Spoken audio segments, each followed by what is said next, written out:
There is a kind of death that happens while you are still breathing. A death so complete that you look in the mirror and no longer recognize the person staring back at you. If you are watching this video, you are either in the middle of that death or you are about to enter it. This is not a punishment. This is not a mistake. This is the dark night of the soul, and it is your initiation. Welcome back, soul traveler, to the Enchanted archive. In our last video, we spoke of the 7 signs that you are being called back to the monad. But in the comments, one sign dominated all others. Sign number 4, the dark night of the soul. Hundreds of you wrote to me saying, "I am in it right now. Everything has fallen apart. I feel like I'm dying." When does this end? Today, we are going to walk through the fire together. We are going to understand what the dark night truly is, why it happens, how to survive it, and most importantly, what you become on the other side. This is not just spiritual theory. This is a survival guide for the most dangerous phase of awakening. If you are suffering, stay with me. There is a way through. The term dark night of the soul was first coined by the Spanish mystic Saint John of the Cross in the 16th century. He described it as a period of spiritual desolation, a time when God seems absent, when prayer feels empty, when the light that once guided you has been extinguished. But this is not just a Christian concept. The dark night appears in every mystical tradition. In alchemy, it is called the Nigredo, the Blackening, the first stage of the great work where the base matter must be completely dissolved before it can be transformed into gold. In Buddhism, it is the Bardo, the in-between state, the death of the ego before rebirth into enlightenment. In shamanic traditions, it is the dismemberment, where the initiate is torn apart by spirits, only to be reassembled with new power. In Hermeticism, Thoth warns, the lead must be destroyed before the gold can be made. The false self must die, so the true self can be born. The dark night is not random. It is not punishment. It is a precise spiritual technology, an alchemical process designed to burn away everything in you that is not real. Because here is the truth that no one tells you. You cannot enter the higher dimensions carrying the baggage of the ego. You cannot pass through the monad portal wearing the masks you created to survive in this world. The dark night is the universe's way of stripping you naked. And it is terrifying, because when everything you thought you were is taken away, what is left? This is the question the dark night forces you to answer, and the answer will change everything. The dark night is not one long, continuous suffering. It moves in stages. Understanding these stages will help you navigate them. It will help you know where you are in the process. And it will give you hope, because every stage has an end. The dark night always begins with collapse. Something in your external world breaks. You lose a relationship, not just any relationship, but the relationship, the one you built your identity around, the one you thought would last forever. You lose a job, a career, a life path you spent years constructing. Everything you worked for crumbles. You experience betrayal by someone you trusted completely. A friend, a partner, a mentor, someone who was supposed to be there. You have a health crisis. Your body, which you took for granted, fails you. And suddenly, you realize how fragile everything is. Or sometimes, there is no external event. You simply wake up one day, and the things that used to give your life meaning feel hollow, empty, like a movie set made of cardboard. You go through the motions, but nothing feels real anymore. This is the tower moment from the tarot. The lightning bolt strikes, and the false structure of your life comes crashing down. And here is what most people do not understand. The trigger is never the real problem. The trigger is the symptom. What is really happening is that your soul has outgrown the container of your old identity. You cannot evolve while clinging to who you used to be. So the universe, in its fierce mercy, removes the option to cling. The tower falls not to destroy you, but to free you from a prison you did not know you were in. After the collapse, you enter the descent. This is where you fall into the underworld of your own psyche. All the things you have repressed, the shadow, the trauma, the shame, the rage, they rise up like demons from the deep. You can no longer run from them because you no longer have the distractions that kept you numb. You face the truth about yourself, the ways you abandoned yourself to please others, the times you said yes when you meant no, the times you dimmed your light so others would feel comfortable, the lies you told to maintain a false image, the masks you wore, the person you pretended to be, the dreams you betrayed because you were afraid, the life you did not live because you were too scared of what others would think, the parts of yourself you exiled because they were not acceptable, the anger, the desire, the wildness, the power. This is the katabasis, the descent into Hades that every hero must make. Orpheus descended to retrieve Eurydice.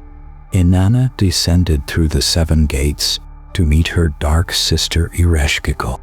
Christ descended into hell before the resurrection. You are not losing your mind.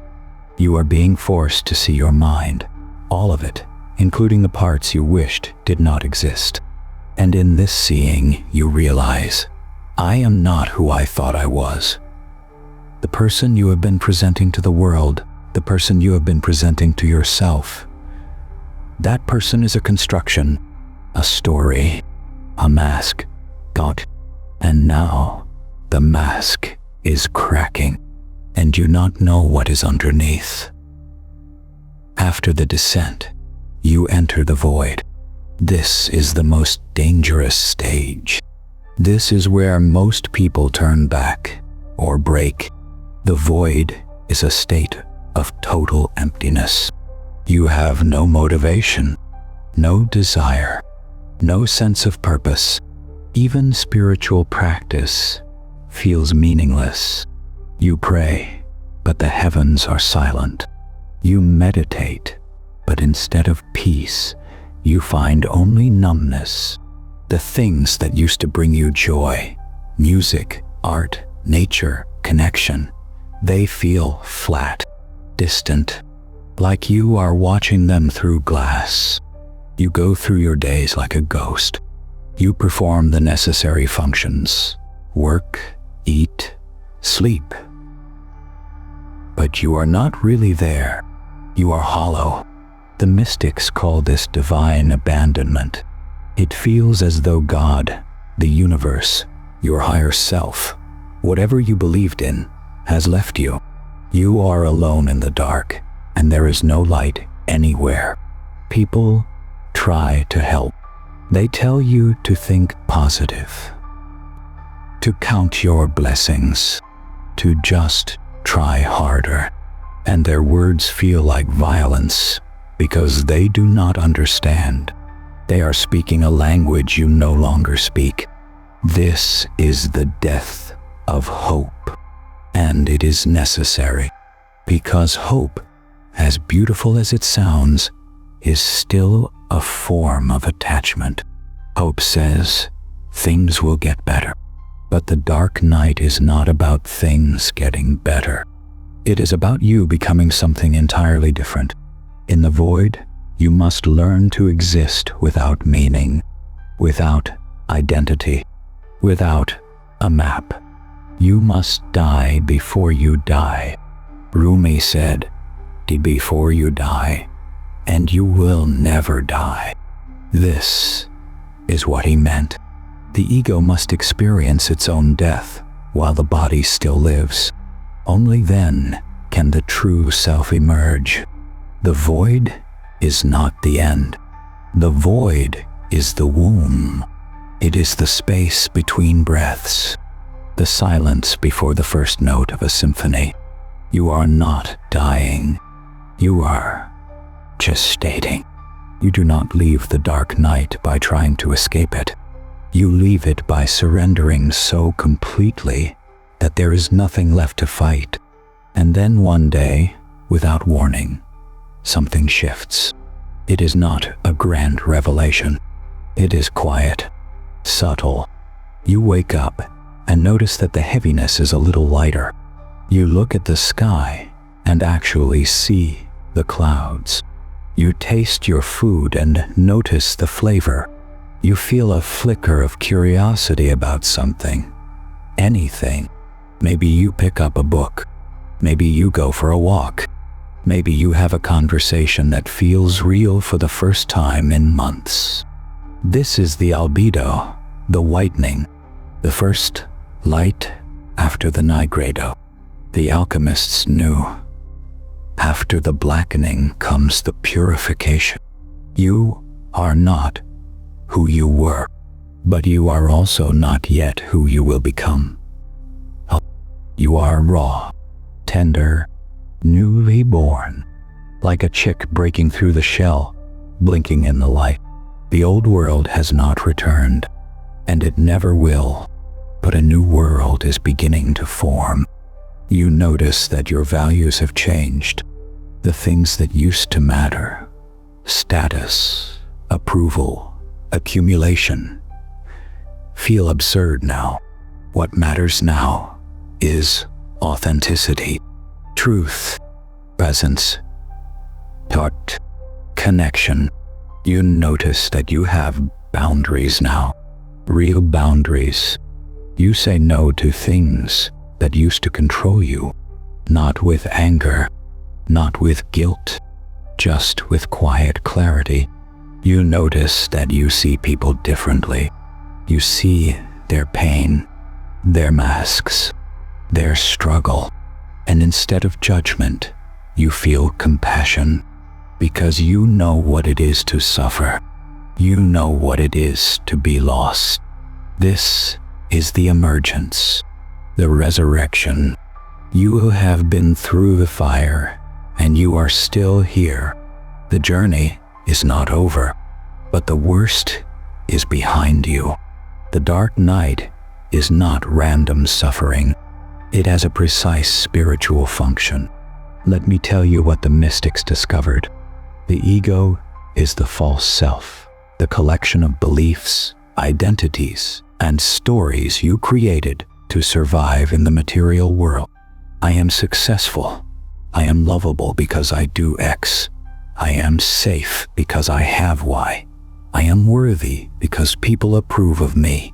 These identities work fine for everyday life. They help you navigate social structures. They give you a sense of stability. But they are not who you really are. They are masks, costumes, roles you have been playing, and they cannot pass through the portal to higher consciousness. They are too dense, too rigid, too afraid. The dark night systematically destroys these identities, not to hurt you, but to free you. Because underneath the masks, there is a self that is infinite, eternal, and indestructible. But you will never discover that self while clinging to the false one. The ego does not surrender willingly. It believes that if it lets go, you will die. So it fights, it resists, it clings, die. The dark night forces the ego to release its grip. And when it finally does, when it realizes it cannot win, you experience something extraordinary. You realize, I am not my job. I am not my relationship status. I am not even my personality. I am the awareness that witnesses all of this. You are not the character in the story. You are the consciousness reading the story. This is the first taste of liberation, and it is worth everything you went through to get here. Every unprocessed emotion, every unhealed wound, every betrayal, every moment of shame or guilt. These are energetic debts stored in your soul's ledger. In esoteric traditions, this is called karma. Not karma as punishment, but karma as unfinished business. Energy that has not been fully felt, fully processed, fully released. As long as you carry this weight, you cannot ascend. You cannot raise your frequency. You cannot pass through the monad portal. Imagine trying to fly while carrying a 100-pound backpack. You can flap your wings all you want, but you are not getting off the ground. The dark night brings everything to the surface to be felt, processed, and released. This is why it is so painful. You are not just feeling your current suffering. You are feeling the accumulated pain of years, sometimes lifetimes. Every time you betrayed yourself, every time you were betrayed, every loss you never grieved, every word you never said, every tear you never cried, it all comes up, and it demands to be felt. The alchemists called this calcination, burning away the impurities. It hurts because dense energy is being transmuted into light. Thoth teaches, only the pure may approach the throne of the Most High. The dark night is the purification. You are being emptied so you can be filled. You are being cleansed so you can be a vessel for the divine. When you emerge from the dark night, you will feel lighter. Not because your life got easier, but because you are no longer carrying the weight of the past. Your consciousness is a frequency. Everything is frequency. Your thoughts, your emotions, your beliefs, they all vibrate at specific frequencies. The denser your attachments, the lower your frequency. Fear vibrates low. Shame vibrates low. Resentment vibrates low. The higher dimensions, the realms of pure consciousness, the monad, the source, operate at much higher frequencies. To enter these dimensions, you must match their frequency. Like tuning a radio. If you are tuned to 90.5, you cannot hear the station at 107. The dark night is a frequency upgrade. But here's the problem. You cannot upgrade while clinging to the old frequency. Think of it like this. You are a caterpillar trying to become a butterfly. But you cannot become a butterfly by adding wings to the caterpillar. The caterpillar must dissolve completely in the chrysalis. Its cells must liquefy. Its entire structure must break down. Only then can the butterfly form. The dark night is your chrysalis. You are being dissolved so you can be reconstructed at a higher frequency. Yes, it feels like death, because in a very real sense, it is death. The death of the lower self so the higher self can be born. When you emerge, you will vibrate differently. You will see differently. Colors will be more vivid. You will notice energies you could not perceive before. You will hear the music behind the noise. You will feel differently. Emotions will move through you more quickly. You will not get stuck in stories the way you used to. You will attract different people, different opportunities, different experiences. Because like attracts like, your new frequency will call in resonance. This is not abstract spirituality. This is physics. This is alchemy. This is the technology of transformation. And the dark night is the engine. Knowing why the dark night happens does not make it easier. So let me give you practical tools to survive it. These are techniques that have been used by mystics, shamans, and initiates for thousands of years. They work. Use them. The first and most important rule: stop fighting it. Your instinct is to claw your way out, to fix it, to positive think your way through it, to raise your vibration back to happiness. This will not work. In fact, it will make it worse. Here is why. Resistance creates friction. Friction creates suffering. The Buddha taught this 2,500 years ago. Pain is inevitable. Suffering is optional. Suffering is what happens when you resist the pain. The dark night demands surrender, not passive resignation, but active acceptance. You must say to the universe, I do not understand why this is happening, but I trust that it is necessary. I surrender to this process. Do with me what you must. This is the hardest thing you will ever do, because the ego hates surrender. Surrender feels like death to the ego, and it is. But the moment you stop resisting, something shifts. The pain does not disappear, but it becomes bearable, because you are no longer adding suffering to suffering. You are no longer fighting the current. You are letting it carry you. Think of it like being caught in a riptide. If you fight it, you drown. If you relax and let it take you, eventually it releases you and you can swim back to shore. The dark night is a riptide of the soul. Stop fighting. Surrender. Trust. In the dark night, you feel like you are the pain. I am depressed. I am broken. I am lost. But this is an illusion.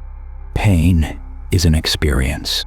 You are the one experiencing it. There is a part of you that is watching the pain, observing it, aware of it. That part is not in pain. That part is eternal, unchanging, indestructible. The mystics call this the witness, the observer, the true self. Practice this. Sit quietly. Feel the despair, the emptiness, the darkness. Do not run from it. Do not try to fix it. Just feel it. But instead of identifying with it, watch it. Say to yourself, there is despair here. There is pain here. There is emptiness here. Not I am despairing, but despair is arising in my field of awareness. Do you see the difference? One makes you the victim. The other makes you the observer.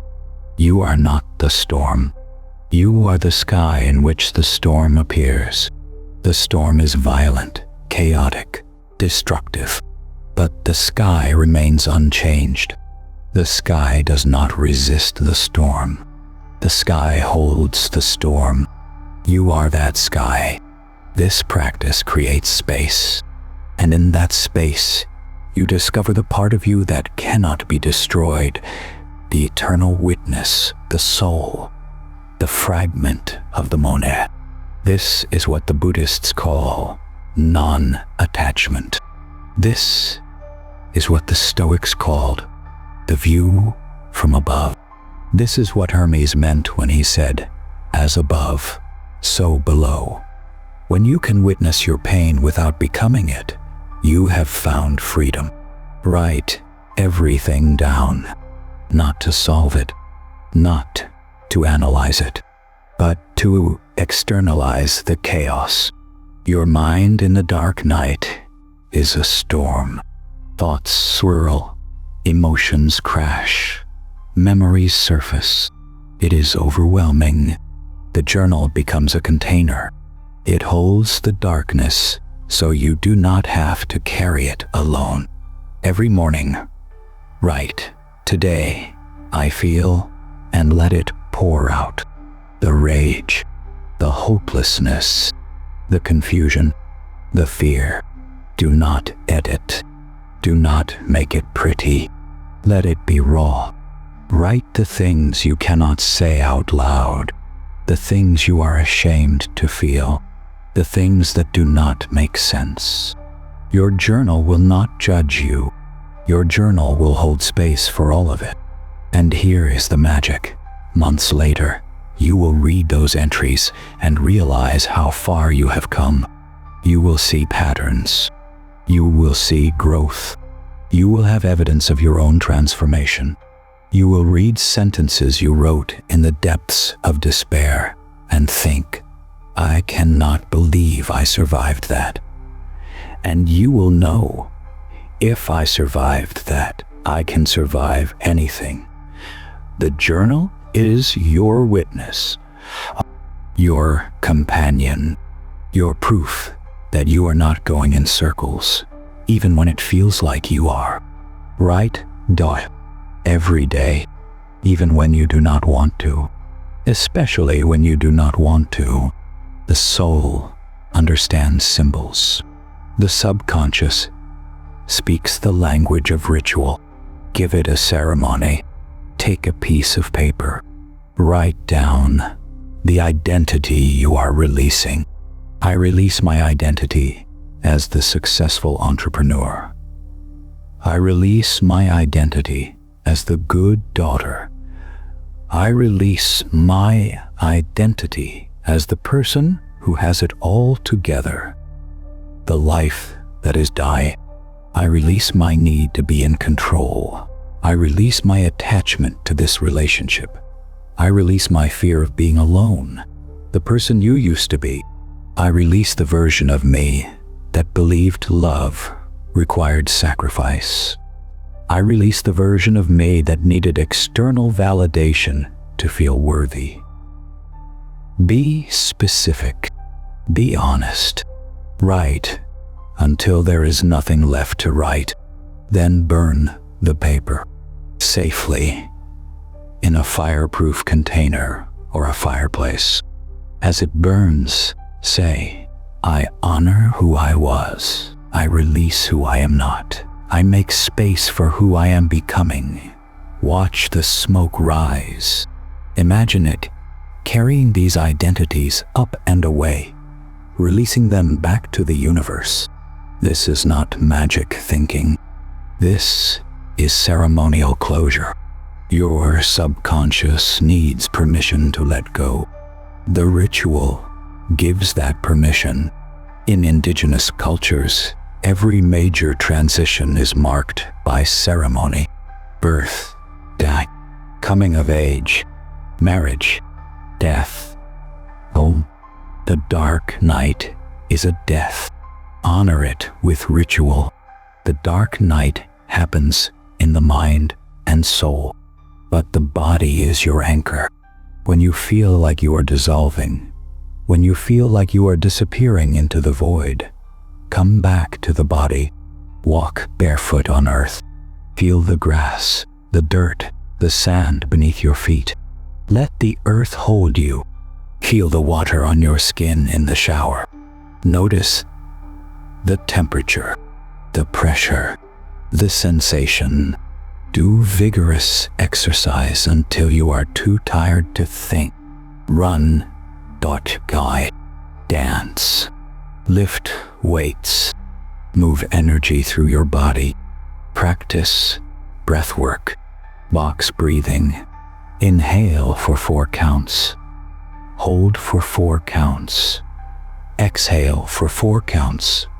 Hold for 4 counts. Repeat until your nervous system calms. The body is matter. Matter is heavier than mind. The body is dense, solid, real. The body will hold you when your mind cannot. Also, eat, sleep, move. Do not neglect the basics.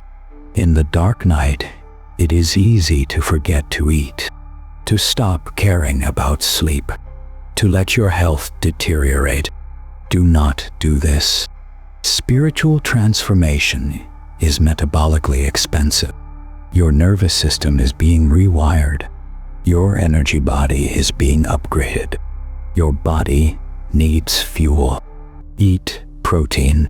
Eat healthy fats. Stay hydrated. Sleep as much as you can.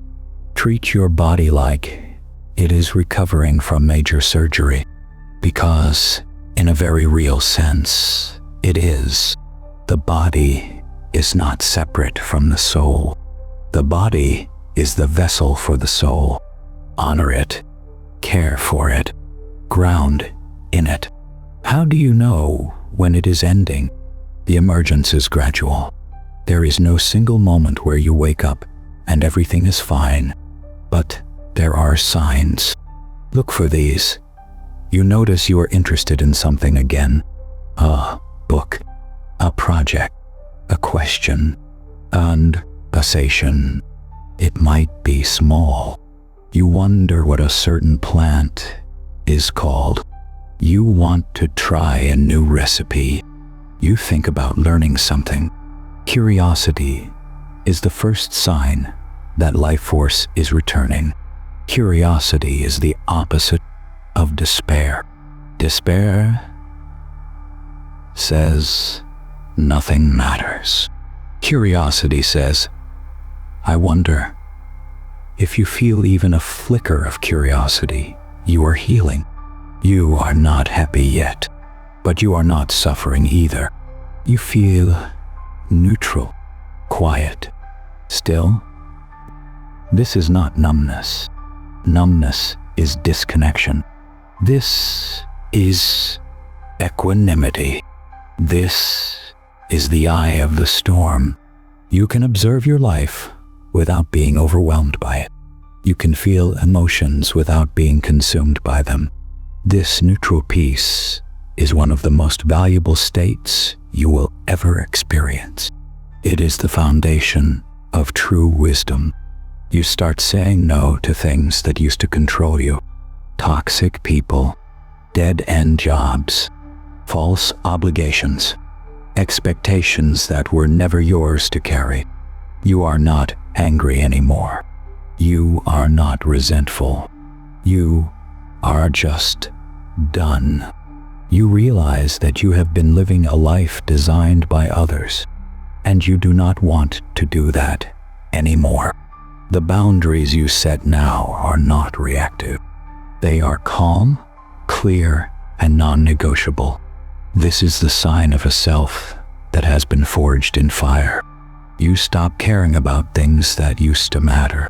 Status, approval, competition, accumulation. Your values have reorganized around authenticity, truth, and presence. You no longer want to impress anyone. You no longer want to keep up with anyone. You just want to be real. You simplify your life. You let go of clutter, commitments, and relationships that do not serve your evolution. This is not laziness. This is clarity. Sign 5. Compassion for your old self. You look back at who you were, and instead of shame, you feel tenderness. That version of me did the best they could with what they knew. You stop judging your past choices. You stop wishing you had done things differently. You see the whole journey as necessary. Every mistake, every detour, every moment of pain, it was all leading you here. This compassion for your old self is the sign that you have integrated the shadow. You are whole. After months of silence, the universe speaks again. a meaningful coincidence, a sign, a message. A book falls off a shelf and opens to exactly the page you needed. You think of someone and they text you. You see the same symbol everywhere. The conversation has resumed. The universe is saying, "Welcome back. We missed you." If you are experiencing these signs, you are emerging. Do not rush it. Let the rebirth happen slowly. You are being rebuilt cell by cell. Trust the process. Let me tell you what waits on the other side of the dark night. You will not go back to who you were. That person is dead. And that is not a tragedy. That is a liberation. You will emerge as an initiate. What does this mean? You will carry a depth that others can feel but not name. People will be drawn to you or repelled by you because you no longer participate in the illusions that bind them. Some people will find you magnetic. They will feel safe with you. They will tell you things they have never told anyone because they sense that you know what it is to suffer. And you do not judge. Other people will be uncomfortable around you. Your presence will trigger them because you reflect back to them the parts of themselves they are avoiding. You will not take this personally. You will understand that everyone is on their own journey. You will have a stillness at your core that cannot be shaken by external chaos. The world will continue to be chaotic. People will still lie, betray, disappoint. Systems will still fail, but you will not be destabilized by it because you know something now. The external world is not the real world. The real world is the world within. You will see through the games of ego, status, and control, not with judgment, but with clarity. You will watch people compete for things that do not matter, accumulate things that will not last, seek validation from people who cannot give it, and you will feel compassion because you know how that story ends. You have already lived it. You will trust the process of life in a way that others call naive, but which is actually the deepest wisdom. You will know that loss is not the end, that failure is not final, that suffering is not meaningless. You will know that everything is happening exactly as it should, even when it does not make sense, even when it hurts. This is not blind optimism. This is earned trust. You have been to the underworld and returned. You know that death is not the end. You know that the dark always gives way to light. The dark night is your initiation into the mysteries. It is the price of entry into the higher dimensions. And yes, the price is high, but what you receive in return is priceless. You become indestructible, not because nothing can hurt you, but because you know that no matter what falls apart, you will remain the eternal witness, the soul, the fragment of the monad, wearing a human form. You will have died and returned, and that makes you dangerous to the old world. Dangerous not in a violent sense, but in a subversive sense. You can no longer be controlled by fear. You can no longer be manipulated by promises of security or threats of loss. You have already lost everything, and you survived. What can the world possibly threaten you with now? This is the freedom the mystics speak of. This is the liberation the Buddha promised. This is the resurrection. You are no longer a seeker. You are a finder. You are no longer a student. You are an initiate, and the world needs initiates now more than ever. If you are in the dark night right now, I want you to hear this. You are not broken. You are not being punished. You are not losing your mind. You are being forged. Every mystic, every sage, every initiate who has walked the path before you has passed through this same fire. Jesus in the desert for 40 days and 40 nights. Buddha under the Bodhi tree, tormented by Mara. Thoth descending into the underworld to retrieve the secrets of immortality. This is not a malfunction.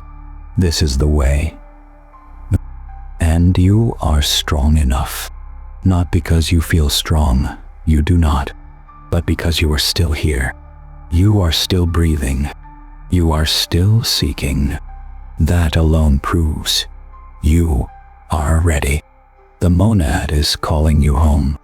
But to reach the light, you must first traverse the darkness. There is no other way. So walk through the fire. Let it burn away what is false. And when you emerge, and you will emerge, you will be gold, pure, radiant, indestructible. If this video helped you, do 3 things. First, leave a comment with the word Nigredo. Let me know you are in the fire. Let others who are suffering know they are not alone. The comment section of this video is a sanctuary. Read the comments. You will see hundreds of souls saying, "Me too. I am here too." You are not alone. You have never been alone. Second, subscribe to the Enchanted archive. This channel exists for souls who refuse to settle for surface-level spirituality. We go deep. We tell the truth. We walk the path together. Third, share this video with someone who is suffering. They might not have words for what they are experiencing. This video gives them a map. It gives them hope. It might save their life. Next week, we are going deeper. We are talking about the Merkaba, how to build your light body so you can navigate the higher dimensions, how to construct a vehicle that will carry you through the portal. Until then, soul traveler, remember, the darkest night produces the brightest stars. As above, so below. As within, so without. The portal is you. Thank you for walking this path with me. I will see you in the next transmission.